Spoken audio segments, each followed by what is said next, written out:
Guys, ito pa. Meron akong ginagamit na powder cream. Face powder siya, guys.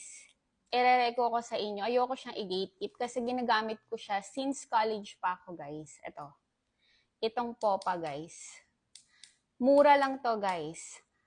Pag ginamit mo siya, matte finish na siya. Tapos 101 oil-free control pa siya, guys. Tapos meron na siyang SPF 20, may vitamin E pa siya, guys.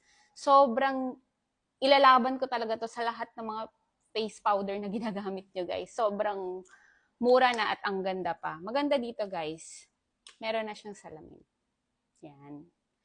Sobrang gamit na gamit ko to, guys. Ayoko nawawalan ng ganito as in. Kahit gumigimik ako, pumaparty ako, laging ito lang ginagamit ko. Kasi dito, hindi ako pinipimple. Sobrang ganda niya talaga, guys. Since college ko pa siya ginagamit, kita niya naman gamit na gamit. Mura lang siya, guys. Tapos, ang ganda niya. I-try nyo. Hindi kayo magsisisi, guys. Yan. Popa powder cream siya, guys. Maganda. Para lang siyang powder sa mukha. Hindi siya mabigat sa mukha. Hindi siya heavy. Yun, hindi siya heavy.